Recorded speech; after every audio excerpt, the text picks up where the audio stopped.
hablar ahora de continuar un poquito lo que hablamos la semana pasada. La semana pasada hablamos de la gracia de Dios.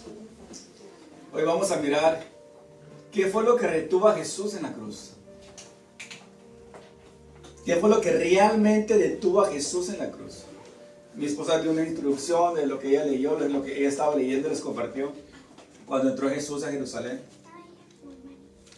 Pero antes de entrar a Jerusalén, me encanta porque Jesús habla con sus discípulos y les dice lo que va a suceder cuando Él llega a Jerusalén. Y ese era un plan que ya estaba escrito, un plan que ya estaba planeado por Dios. Pero Jesús les empieza a decir a los discípulos, ¿sabes qué va a pasar esto? Y eso es lo que vamos a hablar el día de hoy. Ahora, ¿cuántos saben cargar una cruz? ¿Cuántos se identifican con una cruz? ¿Qué es cargar una cruz? Para poder entender todo lo que Jesús pasó y todo lo que Jesús vivió, tenemos que entender cómo cargar una cruz. Ahora, en Lucas 14, versículos del 26 al 27, hablando Jesús, dice, si alguno viene a mí y no sacrifique el amor de su padre, el amor de su madre, el amor de su esposo, el amor de su esposa, el amor de sus hijos, el amor de sus hermanos, de sus hermanas, aún su propia vida, dice, que dice, no puede ser mi discípulo. Está fuerte esta palabra, ¿cierto? Ahora, en pocas palabras, ¿qué tenemos que sacrificar?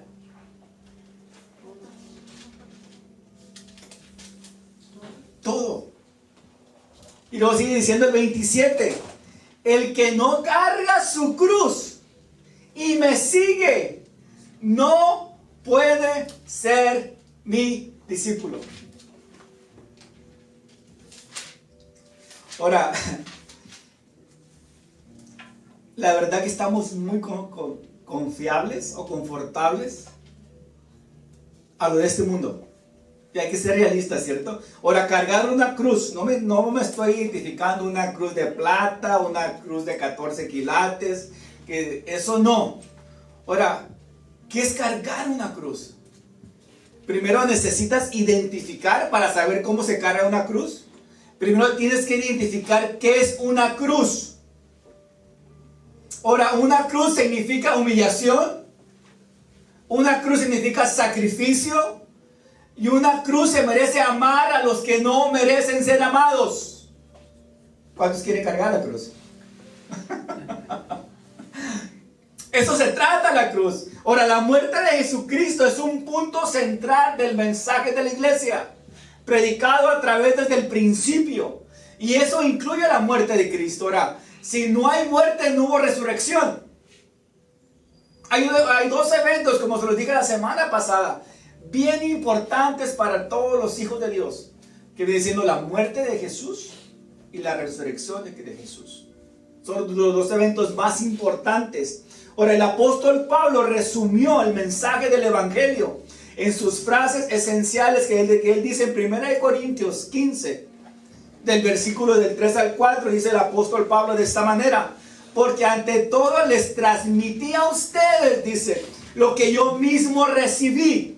¿Qué fue lo que recibió el apóstol Pablo? Dice, que Cristo murió por mis pecados según las Escrituras. Versículo 4 dice, que fue sepultado, que resucitó al tercer día según las Escrituras. Ahora, la muerte y la resurrección de Cristo son puntos esenciales para el mensaje de un evangelio puro. Así que hoy vamos a considerar la muerte de Cristo y los eventos que lo rodearon en ellos. Estamos resaltando que es muy importante. Y vamos a ver lo que Marcos escribió. Vamos a Marcos 10. Vamos a leer del 33 al 34. Vamos a mirar. Vamos a entender y a tener bien claro la enseñanza bíblica a través de la cruz. Ahora, la cruz no fue un fracaso. Fue el cumplimiento exacto de un plan perfecto que Dios ya había orquestado de antemano. Cada acontecimiento, cada acción tiene un evento que vamos a mirar la gracia y la misericordia de Dios. Jesús mismo desde el principio, Jesús conocía todo el plan, conocía el programa, y aún Jesús estaba dispuesto a cumplirlo. En Marcos 10 dice así: escuchen, les dijo, subamos a Jerusalén. Ahora mi esposa leyó Marcos 11 cuando estaban llegando a Jerusalén, ¿cierto? Dice Marcos 10, dice: subimos a Jerusalén, donde el Hijo del Hombre será traicionado. Versículos 33 y 34. Traicionado y entregado a los principales sacerdotes y a los maestros de la ley religiosa. Lo condenarán a muerte y lo entregarán a los romanos. Se burlarán de él, lo escupirán, lo azotarán con un látigo y lo matarán. Pero después de 3 días resucitará. Ahora podemos ver que Jesús conocía cada detalle. Jesús conocía el plan, que iba a hacer con exactitud todo lo que iba a suceder, ¿cierto? El programa estaba. Ahora, Jesús sería traicionado, entregado a los jefes de los sacerdotes y a los maestros de la ley. Ellos lo iban a condenar ¿a qué? A muerte, y lo entregarían a las autoridades, a los gentiles. Y luego sigue diciendo, antes de su muerte, ¿qué iba a hacer él? ¿Qué iba a recibir él? ¿Iba a recibir qué? Iban a ser golpeado, iba a haber mucha rabia contra él, iba a haber furor, enojo, burla, tortura, iba a ser ejecutado, y finalmente dice: al tercer día voy a resucitar. Ahora, ¿quién está dispuesto, sabiendo que si él llega a Jerusalén, él va a ser ejecutado? ¿Qué haríamos nosotros si sabemos que vamos a ir a Los Ángeles y vamos a ser ejecutados allá? No vamos, ¿cierto? O sea, de tontos vamos, no vamos nosotros, ¿cierto? Jesús sabía que si él llegaba a Jerusalén, él iba a ser ejecutado. Y se los estaba diciendo a los discípulos: hey, vamos a ir a Jerusalén, vamos a entrar a Jerusalén, y esto es lo que va a pasar. O sea, ya les había planeado una película en su mente. Esto es lo que va a suceder. No les sorprenda, porque esto va a suceder. Vamos a llegar a Jerusalén, me van a arrestar los religiosos, los maestros de la ley, me van a acusar, me van a azotar, me van a golpear, me van a escupir, me van a dar con un látigo, me van a ejecutar. Yo me imagino que los miró bien asustados, como que, ¿qué pasa, Jesús? Y le dice: espérense, todo eso me va a suceder, yo voy a morir. Pero no se preocupen, porque les aseguro que al tercer día voy a resucitar. Miramos que fue el cumplimiento. Y ya en Marcos 10 miramos con más detalle en el capítulo 14, en el capítulo 16. Vamos a mirar lo que Jesús les está narrando. Primero, Jesús anunció que sería entregado a los jefes y a los sacerdotes, a los maestros de la ley. Vamos a Marcos 14, versículo del 53 al 56. Y se llevaron a Jesús a la casa del sumo sacerdote, donde se habían reunido los principales sacerdotes, los ancianos, los maestros de la ley religiosa. Mientras tanto, Pedro, ¿quién? Pedro lo siguió de lejos. ¿Cómo lo siguió Pedro? De lejos. Y seamos honestos, ¿cuántos de nosotros muchas veces no seguimos a Jesús de lejos? Eso a mí me golpeó, y lo marqué con rojo, más rojo, aquí. Porque yo muchas veces seguía a Jesús de lejos. Ahora, Pedro ya había visto todos los milagros que Jesús había hecho. Jesús sabía que Jesús era Pedro sabía que Jesús era el Mesías, el Hijo de Dios. Llegó un momento donde Pedro también se acobardó y tuvo miedo. Cuando arrestaron a Jesús, él también va y lo sigue.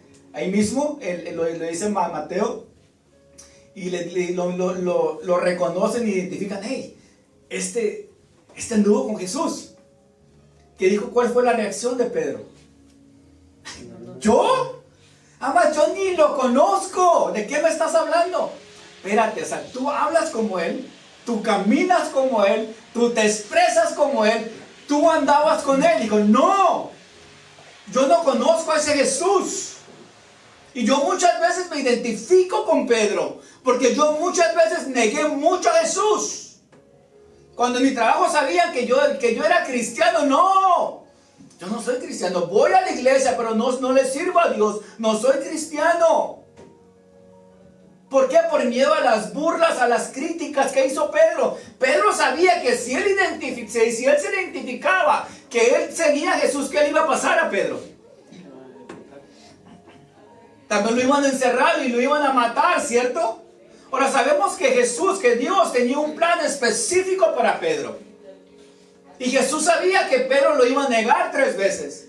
Y Jesús se lo dijo a Pedro, porque Pedro se puso bravo. Dijo, no, Jesús, que no vayas, ¿para qué vas para allá? Y Jesús dijo, yo hago todo, yo me entrego por ti. En pocas palabras, se las estoy parafraseando. ¿Y qué dijo Jesús? Pedro, yo te digo, que el menos que cante el gallo, tú me vas a mirar 3 veces. ¿Y no sucedió así? Sí. Tal como la palabra lo dice. Jesús sabía, él sabía el plan, la película desde principio hasta fin. Y él se los estaba contando a sus discípulos. Dice que Pedro lo siguió de lejos y entró directamente al patio del sumo sacerdote y ahí se sentó con los guardias para calentarse. O sea, tenía frío Pedro. Se sentó junto con ellos una fogata, dice, versículo 25. Adentro los principales sacerdotes y todo el concilio supremo intentaban, ¿qué dice? Intentaban. O sea, no tenían pruebas contra Jesús. Intentaban encontrar pruebas contra Jesús. O sea, no había ninguna prueba específica de que Jesús era culpable. Y intentaban encontrar pruebas contra Jesús. ¿Para qué? Para poder ejecutarlo. Pero no pudieron encontrar ninguna. Había muchos falsos testigos que hablaban en contra de él. ¿De quién? De Jesús. Pero todos se contradecían. Ahora imagínense esa escena. Ahora uno decía una cosa, otro decía otra cosa y nada machaba lo que querían decir. Nada era concuerdo. Concedían lo que estaban diciendo. Porque no tenían pruebas contra Jesús. Esta intención de acabar con Jesús era de parte de las autoridades religiosas judías. Y eso no era nuevo. Y en muchas ocasiones en todos los evangelios se menciona que ellos estaban armando, estaban planeando cómo acabar con Jesús. Jesús era inocente, pero se querían deshacer de él. Y esta era su oportunidad. Así que queriendo dar legalidad ellos, inventaron cosas falsas, comenzaron a traer supuestos testigos falsos, pero ni eso les salía bien. No lo lograban. Los testimonios no concordaban con lo que estaban diciendo. Ellos no podían matar a Jesús. Todo les estaba saliendo mal su plan. Aparte de Jesús, no colaboraba con ellos. ¿Por qué Jesús no colaboraba con ellos? ¿Por qué? Porque Jesús permanecía callado sobre todas las acusaciones que le estaban diciendo. Así como nosotros, ¿verdad? Cuando alguien nos ataca injustamente, cuando alguien nos está levantando falso, nos quedamos callados todos nosotros, ¿cierto? Eso lo aprendimos de Jesús. No nos defendemos tampoco, ¿cierto? ¿O sí? Conteste. Nos quedamos calladitos, ¿ah? Ahora, su única salida era que Jesús mismo declarara algo que lo hiciera parecer culpable. Mas dice que Jesús, así como nosotros, permaneció callado. Así como lo dice el profeta Isaías, en Isaías 53:7, que dice, como cordero fue llevado al matadero, dice, como oveja enmudeció ante su trasquilador y ni siquiera, dice, él abrió su boca. O sea, era tanta la blasfema, era tanta la mentira, era tanta la acusación que le estaban dando a Jesús, que Jesús no decía nada. ¿Qué dominio propio tenía Jesús? ¿Qué poder tenía Jesús? Finalmente el sumo sacerdote le hace una pregunta a Jesús en Marcos 14, versículos del 61 al 62. Dice así: entonces el sumo sacerdote le preguntó a quién, a Jesús, ¿cierto? ¿Eres tú el Mesías? El Hijo del Bendito, le dijo. Y Jesús dijo. Ahora Jesús no se quedó callado ahí. Ahí Jesús respondió. ¿Qué dijo Jesús? Yo soy. En pocas palabras les está diciendo: yo soy el Mesías, el Hijo del Dios viviente. ¿Se las aclaro otra vez? Sí, yo soy el Mesías, el Hijo del Dios viviente. Y luego le sigue diciendo: y ustedes, todos ustedes, verán al Hijo del Hombre sentado en el lugar de poder. ¿Y dónde iba a estar? ¿En dónde? A la derecha de Dios y viniendo en las nubes del cielo. Y esta era una gran oportunidad para esas personas que estaban esperando esa declaración para condenar a Jesús. Dice que con una exageración el sumo sacerdote dice que rasgó sus vestiduras de indignación por esa respuesta de blasfemia que según Jesús había dicho. Y todos lo empezaban a condenar de muerte. Pero los judíos tenían un problema. ¿Y cuál era ese problema? Que los judíos no lo podían ejecutar a Jesús. Ellos no lo podían matar a Jesús. ¿Por qué? Porque los judíos estaban bajo el yugo de Roma. Los judíos Roma era la autoridad que estaba arriba de los judíos. Y los únicos que podían ejecutar a Jesús no eran los judíos, sino ¿quién era? Era Roma, ¿cierto? Así que vamos a pasar al segundo paso, al segundo punto. Jesús había anunciado en Marcos 10, como miramos, que iba a ser entregado por los gentiles. ¿Quiénes son los gentiles? El pueblo no judío, ¿cierto? Los gentiles. ¿Quiénes somos nosotros? Somos judíos, ¿no? Gentiles, ¿cierto?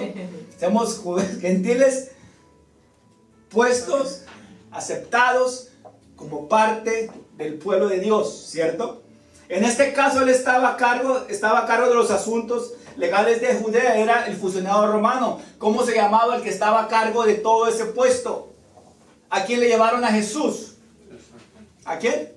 A Pilato, ¿cierto? Pilato era el que estaba encargado de todos los asuntos legales de Judea. En Marcos 15, versículo 1 dice así. Ahora, ellos no esperaron mucho tiempo.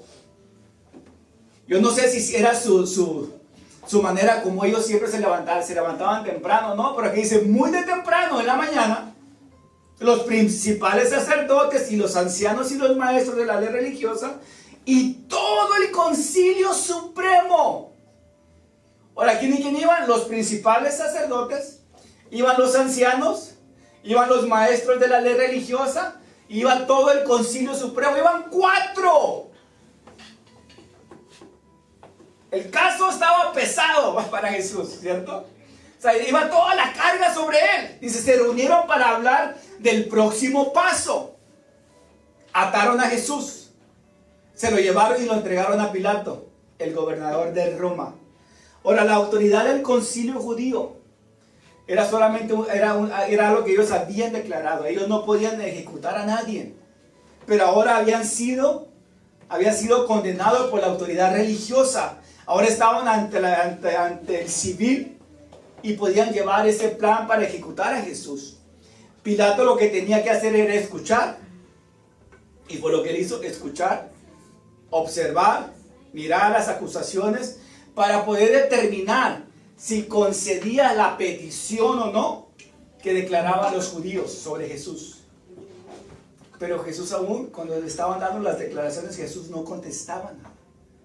Miramos a un Pilato que se estaba quedando sin opciones. Ahora, no había suficiente evidencia para condenar la pena de muerte a Jesús.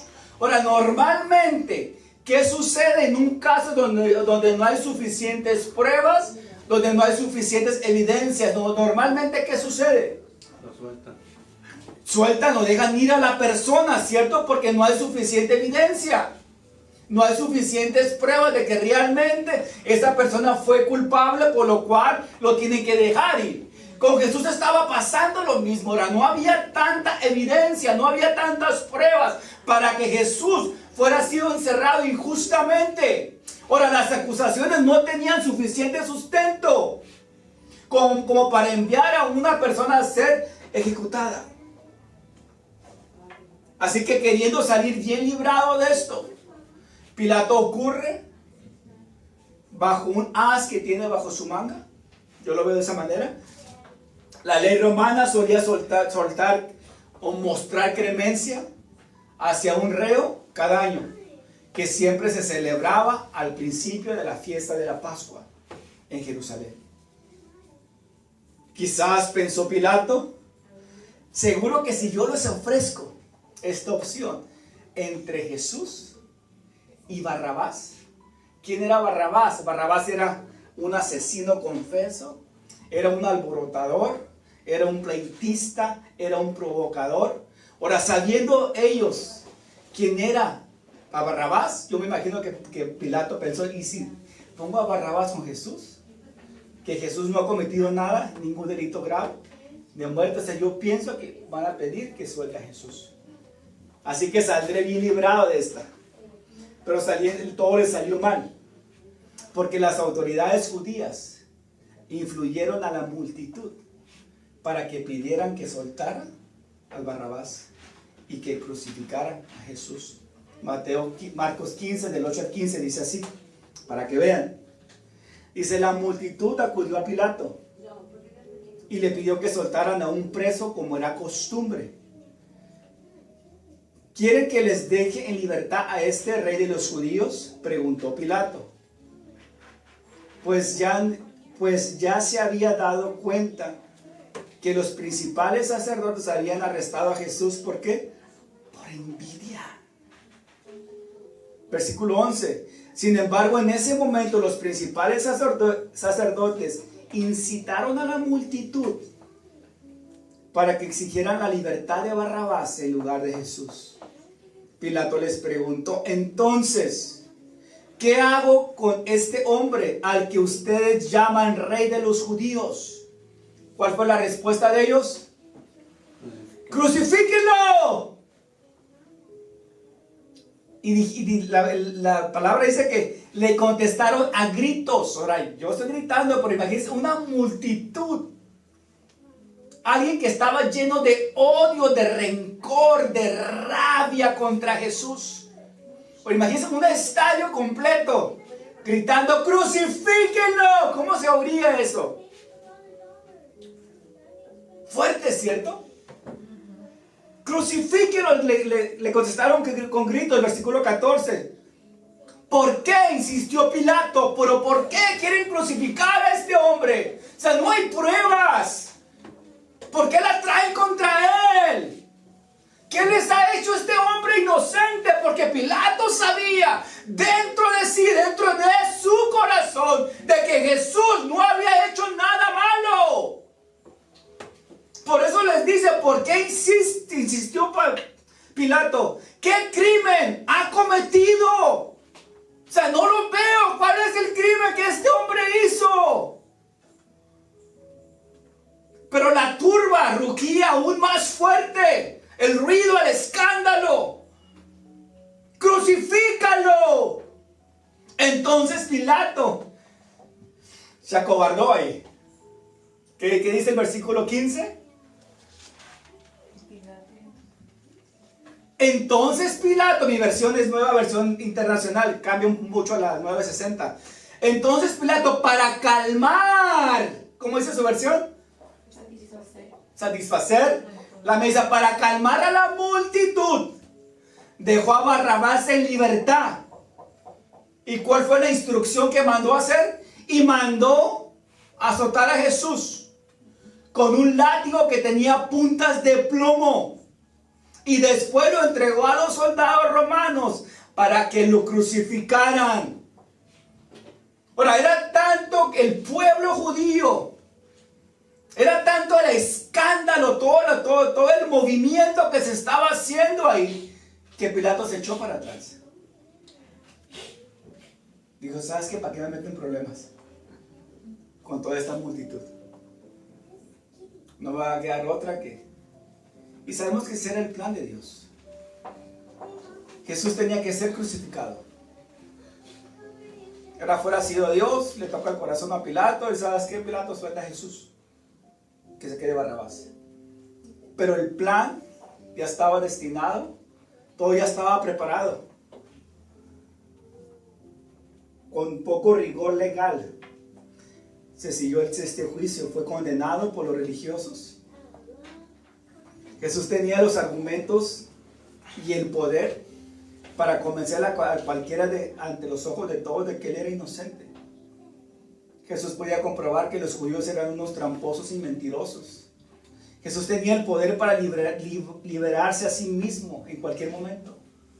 O Dios le fuera a mandar unos ángeles, así como sacó a Pablo y a Silas de la cárcel y sacarlo libre de ahí. Pero Jesús sabía y no hizo nada. Pero no lo hizo.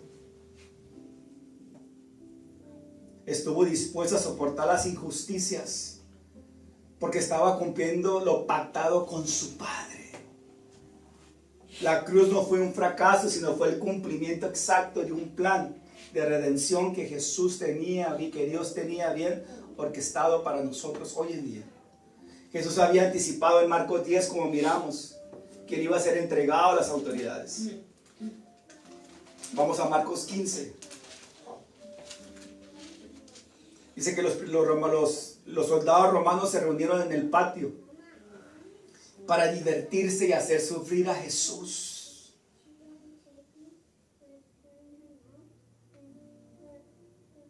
Versículo 17 dice así, 15, 17. Lo vistieron con un manto de púrpura y armaron una corona con ramas de espinos y se la pusieron en la cabeza.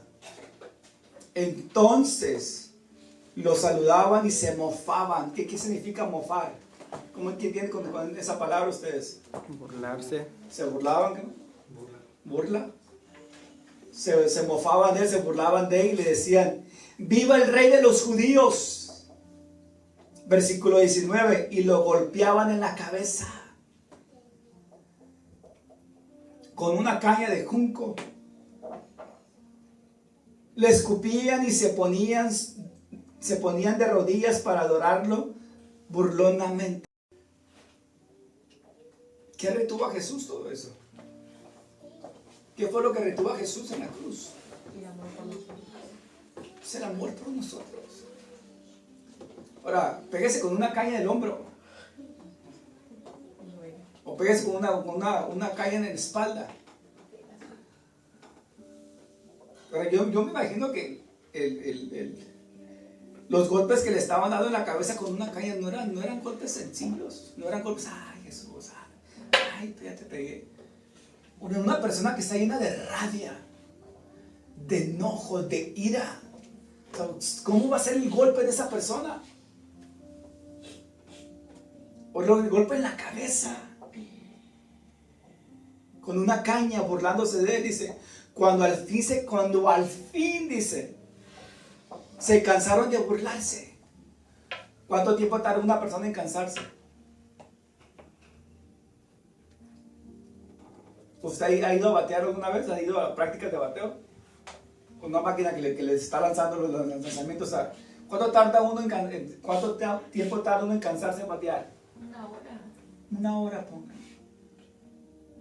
Dice que aquí dejaron cuando al fin se cansaron los soldados de hacerle burla, pongámosles una hora, de estar golpeando a Jesús injustamente. Le quitaron el manto de púrpura y lo volvieron a ponerle su propia ropa. Luego lo llevaron para crucificarlo.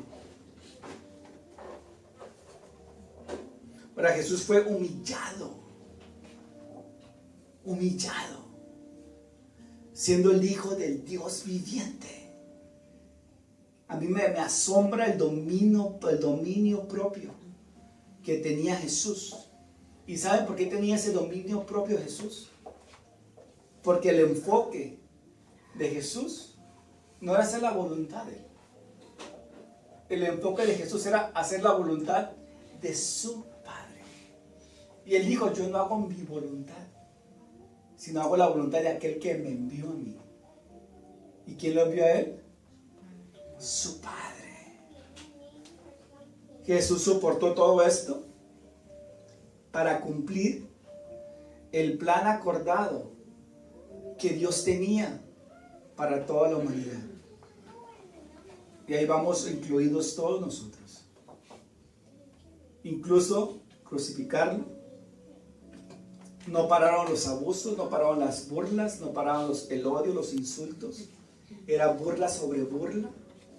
Tanto fue la burla que en la cruz le pusieron un letrero que decía, Rey de los Judíos. En Marcos 15, del 29 al 30, dice así, que la gente pasaba, dice, la gente que pasaba por ahí, gritaban insultos. ¿Gritaban qué? Insultos. Y movían su cabeza en forma de burla. Yo no entiendo eso. ¿Cómo dice su versión de ustedes?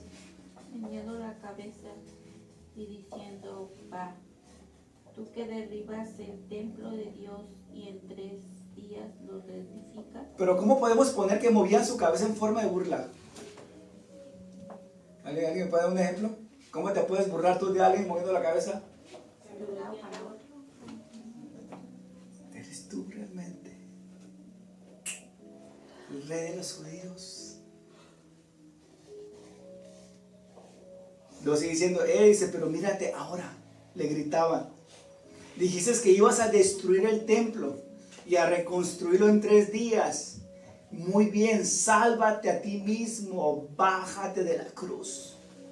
Jesús tenía el poder para bajarse de la cruz, pero no lo hizo por amor a ti, por amor a mí. Él sabía que Jesús necesitaba morir por el pecado de José. Jesús sabía que José no tenía esperanza de tener una eternidad ni ser perdonado por mí mismo. Yo necesitaba de un Salvador. Y Jesús se dio como Salvador, como sacrificio, como Cordero. Fue al matadero por nosotros. Qué gran amor de Dios hacia nosotros. Incluso los mismos principales sacerdotes y los maestros de la ley que lo habían condenado, ellos ya habían celebrado su triunfo, se burlaban de Jesús diciéndolo así. Versículo 31 y 32 del mismo Lucas 15. Los principales sacerdotes y los maestros de la ley religiosa también se burlaban de Jesús. Salvó a otros, se mofaban, pero no puede salvarse a sí mismo. Versículo 32. ¿Qué Mesías es este? ¿Este es el Rey de Israel? Baje de la cruz para que podamos verlo y creerle. Pregunta, ¿ustedes creen? Si Jesús se fuera bajado de la cruz, ¿ustedes creen que los judíos le fueran creído? No, yo estoy seguro que no, porque era tanto el odio, el rencor, el enojo que tenían con Jesús. Aunque Jesús se fuera bajado, por el corazón endurecido de ellos no fueran creído que Jesús era el Mesías, el Hijo de Dios. Y hasta los hombres que estaban crucificados con Jesús se burlaban de él.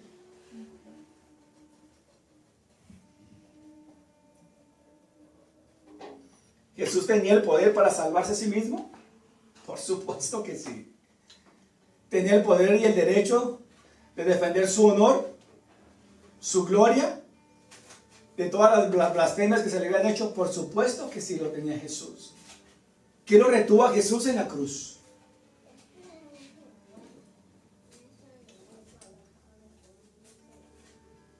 Lo que retuvo a Jesús en la cruz fue el pacto que Jesús había hecho con su Padre para salvar a toda la humanidad. Él obedeció al Padre. Jesús estuvo dispuesto a pasar todo lo que Él pasó, llegar al sacrificio, porque Dios estaba o quería reconciliar a toda la humanidad. Y todos nosotros necesitábamos a un Salvador. Por eso vino Jesús. Versículo 37, 15, 37 de Marcos dice: entonces Jesús lanzó un fuerte grito y expiró. Finalmente Jesús muere. 38 dice que la cortina del santuario del templo se rasgó en dos, de arriba a abajo. Ahora, esa cortina separaba el lugar santo con el lugar santísimo en el templo de Jerusalén. Esta era una cortina que marcaba la separación de Dios con la separación del pueblo, ¿cierto? Ahora, nadie podía atravesar la cortina confiadamente. ¿Por qué? Porque ¿qué le iba a pasar a esa persona? Era una muerte segura por haberlo hecho, ¿cierto? Era el único que podía cruzar esa cortina. ¿Quién era? Era el sumo sacerdote, ¿cierto? Era el único que lo podía hacer una vez al año. Pero sin antes, ahora, tenía que haber cumplido con un requisito, con muchos requisitos y muchas normas. Ahora, el sumo sacerdote tendría que estar seguro de que no hubiera ningún pecado en él. Porque si el sumo sacerdote entraba al lugar santísimo y había una falla en él, ¿qué iba a suceder con él? Automáticamente iba a caer muerto. Por eso cuando él entraba al lugar santísimo, él dice que le amarraban una soga en el pie y unas maracas, no son maracas, se llaman cascabeles, para escuchar los pasos que él todavía estaba con vida. Ahora, si ellos no escuchaban los cascabeles, era una señal de que el sumo sacerdote ya no estaba con vida. ¿Y qué hacían? Lo jalaban. Ahora, imagínense que nosotros nos tuviéramos que poner cascabeles hoy en día para poder entrar a la presencia de Dios. Diga, ¿cuántos nos atreveríamos a entrar? Seamos honestos. No atreveríamos nadie, en serio. Por eso necesitamos a alguien que fuera dado la vida por nosotros. Necesitamos a alguien que intercediera por nosotros. ¿Y quién es el que intercede por nosotros todos los días? Es Jesús. Él intercede por nosotros. Dios sabía que nosotros no podíamos cumplir los mandamientos, que era muy difícil para el ser humano cumplir toda la ley, y eran muchísimos mandamientos que había para ellos. Luego se los redujo a 10. Dijo: no, ni estos 10 pueden hacer esto. De los 10 vamos a hacer 2. Amarás a Dios sobre todas las cosas. Dijo: y el segundo es semejante. ¿Amarás quién? Como a ti mismo. Fácil, sencillo, pero ¿cuánto lo estamos cumpliendo? ¿Cierto? Porque vamos a esperar a que quite un 2 y que ponga 1. ¿Qué vamos a esperar? Pero es tanto el amor de Dios que nos tiene a nosotros, que mandó a su único hijo a morir por nosotros. Su único hijo. Que ganó Cristo para nosotros en la cruz. El apóstol Pablo, al considerar toda la soberanía o la mano de Dios en la salvación de sus hijos, me encanta porque es lo que él escribe en Romanos 8, del versículo 31 al 39, cuando eso voy a terminar. Dice así: ¿qué diremos frente a esto? Si Dios está de nuestra parte, ¿quién puede estar en contra nuestra? Versículo 32, Romanos 8, versículo 32. El que no escatimó ni a su propio hijo, sino que lo entregó por todos nosotros. ¿Cómo no habrá de darnos generosamente junto con Él todas las cosas? ¿Qué cosas están necesitando hoy día? Muchas, yo necesito muchas cosas. No sé si ustedes, pero yo necesito muchas cosas. ¿Quién acusará a los que Dios ha escogido? Ahora, todos somos escogidos por Dios. ¿Lo sabían o no lo sabían? Como que dudan. Ahora, todos somos escogidos por Dios. Dios es el que justifica. ¿Quién justifica? Dios. No son tus obras, es Dios. ¿Quién condenará? Cristo Jesús es el que murió e incluso resucitó y está a la derecha del Dios intercediendo por nosotros. ¿Quién nos separará del amor de Cristo? La tribulación o la angustia, la persecución, el hambre, la indignancia, el peligro o la violencia. Así está escrito, por causa siempre nos llevan a la muerte. Nos tratan como ovejas para el matadero. Sin embargo, dice versículo 37, sin embargo, en todo esto somos más que vencedores por medio de aquel que nos amó. ¿De quién está hablando aquí? ¿Por qué somos vencedores nosotros? ¿Quién nos amó a nosotros primero? Por Dios, somos más que vencedores.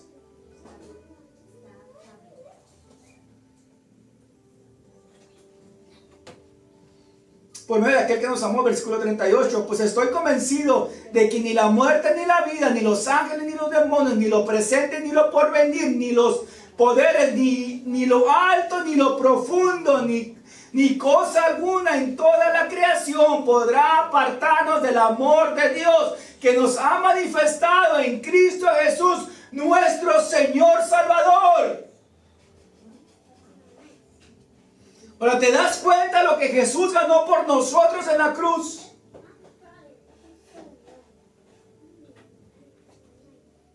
Todo se ha cumplido. Estamos seguros siempre por Dios, por su amor.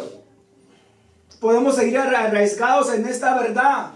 Podemos seguir batallando contra el pecado, contra adicciones, contra lo que está alrededor de nosotros. Pero siempre tenemos a alguien que nos va a sacar de ahí, el amor de Cristo.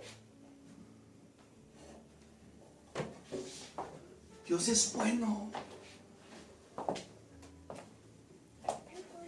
Tenemos todas las cosas que nosotros necesitamos. Y eso Jesús lo ganó en la cruz del Calvario. Ahora Jesús es crucificado. Pasan 3 días de dolor, de sufrimiento, de miedo, de temor a todos los discípulos. Porque el Mesías, su hermano, su amigo, su compañero de batallas, ya no estaba con ellos. Ya había sido crucificado, golpeado injustamente. Y la crucifixión de Jesús, o sea, lo crucificaron mal. Fue tanto el enojo que lanzaron contra él. ¿Quién miró toda la crucifixión de Jesús? ¿Quién estaba ahí cuando estaba siendo crucificado? Estaba María Magdalena y su mamá. ¿Para quién puede soportar mirar a su hijo ser golpeado injustamente? O póngale que haya tenido la culpa. Uno como mamá, como papá, ¿quién puede soportar eso? Nadie, ¿cierto? Oye, María miró cómo estaban sacrificando a Jesús. Sus hermanos también. Y lo más tremendo de eso es que ellos no podían hacer nada. No lo podían defender.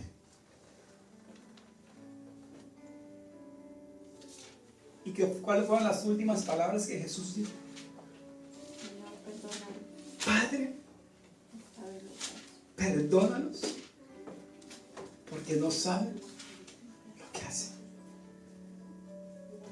¿Qué habrá dicho José? Señor, véngame, desquítate por mí, que les duela triple los golpes.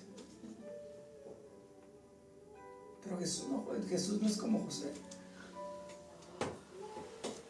Jesús dijo, Padre, perdónalos porque no saben lo que hacen. Jesús sabía que él iba a venir a morir aún por muchos que lo iban a rechazar a él. Y a Jesús no le importó eso. Jesús sabía que no muchos lo iban a aceptar a él. Y él dijo, no, Señor, así yo no voy, Padre, porque si yo voy, que todos me acepten. No dijo Jesús así. Jesús sabía el plan y sabía que no muchos lo iban a aceptar. Y hasta el día de hoy está la misma situación. No hay muchos que aceptan a Jesús como el Salvador. Pongámonos de pie. La próxima semana vamos a mirar la resurrección de Jesús. Señor, te damos gracias en esta tarde. Gracias porque hemos aprendido qué fue lo que te detuvo a ti en la cruz, Señor.